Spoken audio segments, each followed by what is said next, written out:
अनिल जी, मैं अब आपके पास आती हूँ कि क्या वाकई में ये एक ऐसा दांव अरविंद केजरीवाल ने खेला है जो कि बीजेपी को परास्त कर देगा और अब बीजेपी के पास ज्यादा हथियार नहीं है और बीजेपी अब चाह कर भी केजरीवाल का मुकाबला नहीं कर पाएगी? जी अनिल जी। नहीं, मैं मुझको नहीं लगता कि कोई बड़ा दाव है। बहुत ही मतलब सामान्य और बहुत ही कमजोर किस्म का दाव है। उन्होंने पूरी पार्टी को लगा दिया है दांव पे अपने नाम पर। अगर चुनाव अगर हार जाती है आम आदमी पार्टी या कम हो जाता तो इसके बाद क्या, ये अगर चुनाव आपने लड़ा है इस आधार पे कि हाँ भी ईमानदार है या ये क्या कहते हैं बेईमान है, तो उसके बाद पार्टी का क्या होगा? पार्टी को चुनाव लड़ना चाहिए नीतियों पर और सिद्धांतों पर। उसको ये अरविंद केजरीवाल अगर नहीं रहेंगे तो आम आदमी पार्टी को क्या नहीं रहना चाहिए? और ये शुरू से जो ये इसके भी मैं सहमत में मतलब मेरे ये है क्या कहते हैं, जो बाकी लोगों ने कहा उससे ये भी मैं सहमत नहीं हूँ कि उन्होंने ये बहुत बड़ा उदाहरण पेश किया कि मुख्य जेल से मुख्यमंत्री पद का संभाल करके और उसको चला करके सरकार। इसके पहले भी मनीष सिसोदिया और उनके दो मंत्रियों ने जो उन्होंने ये मतलब मनीष सिसोदिया और ये कौन मंत्री थे, जैन साहब, सत्येंद्र जैन, उन्होंने इस्तीफा नहीं दिया था बहुत समय तक और उसके जेल का मंत्री भी रहा और जेल के अंदर रहा। ये कोई बेहतर लोकतांत्रिक परंपरा है, इसका मैं समर्थन नहीं कर सकता। बीजेपी अगर संस्थाओं को खत्म करना चाहती है तो उसकी जगह पर आप संस्थाओं और संविधान को ताक पर रख दीजिए, इसके खिलाफ नहीं है।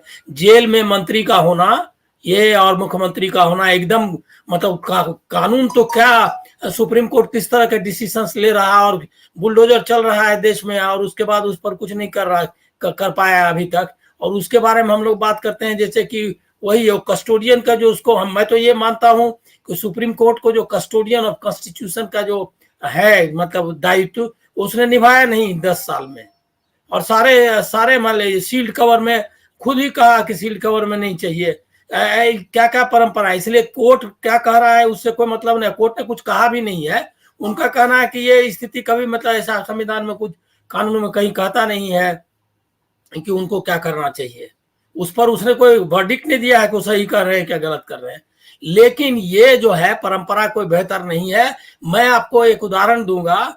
एक बहुत बड़ा प्रोग्राम था मेरे ख्याल में वीपी सिंह या किसी का गेहूं के आयात के खिलाफ बॉम्बे के पोर्ट पर ये था क्या कहते हैं धरना था और उसमें शामिल होना चाहा। अब कैसे हमको पूरा याद नहीं है, लेकिन उसमें मुख्यमंत्री थे शरद पवार उस समय और कोई उसमें धरने में शामिल होना चाहता था या कुछ था मामला।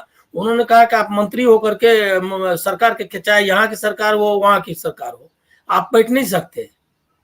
कहा कि ये संविधान के खिलाफ है। आप सरकार हैं, सरकार का मतलब है कि आप धरने पर नहीं बैठ सकते। जेल का मतलब क्या है? जेल है सरकार का वो हिस्सा जिसमें कि उनको सौंपा जाता है कि कोई अगर अपराधी है या आरोपी है तो उसको जेल में रखने का काम। अब वो सरकार खुद ही जेल में बैठ जाए, ये कौन सा संविधान है भाई? ये कौन सा रूल ऑफ लॉ है? ये एकदम मैं गलत मानता हूं।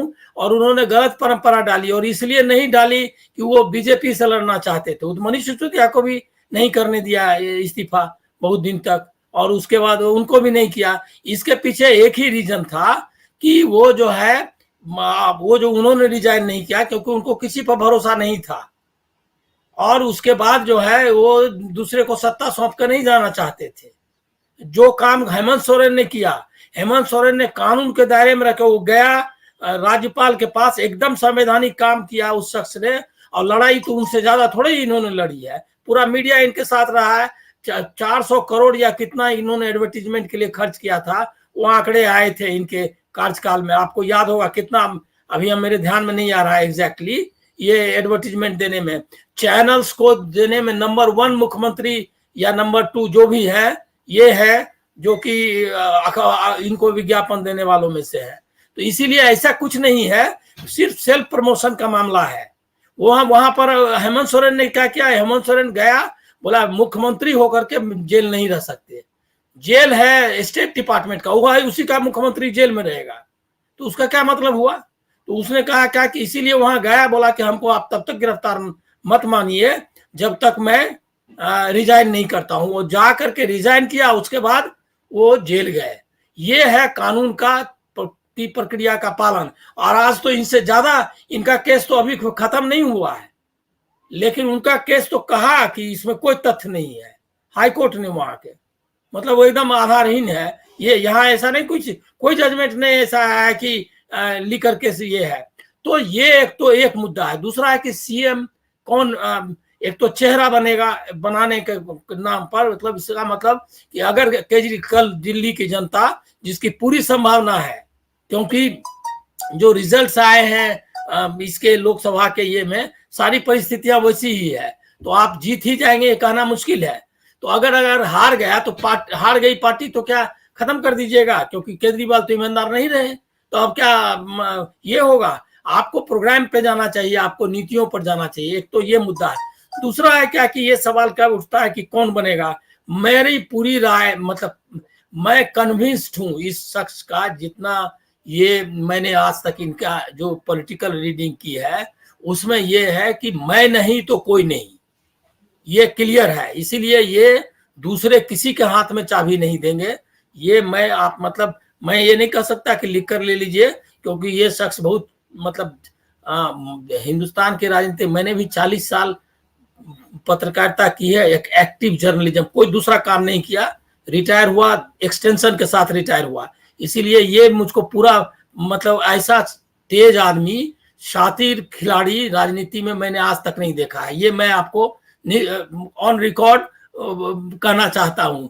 इतना शातिर आदमी आज तक नहीं देखा व्यक्तिगत तौर पे, इतना, और इतना ये भी क्या कहते हैं जिसको आप कहें कि पाखंडी, वो भी मैंने नहीं देखा। क्योंकि बाकी में थोड़ा थोड़ा आपको जो उनकी कमजोरियां हैं वो भी दिख जाएगी। ये शख्स कमजोरी भी को अपना ये बना करके पेश करने वाला है, मजबूती पे बना करके पेश करने वाला है। तो ये तो मैं आपको मानता हूं कि मोदी जी से 20 है वो।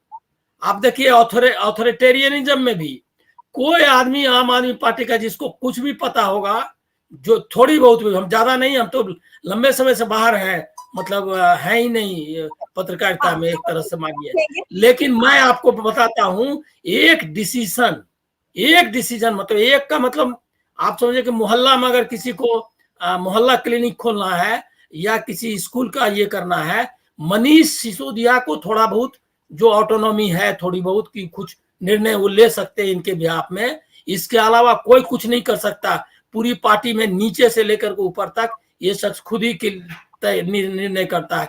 ऐसी पार्टी आज तक मैंने न देखी है, न आगे कभी आप देखिएगा, इतना ऑथोरिटेरियन पार्टी।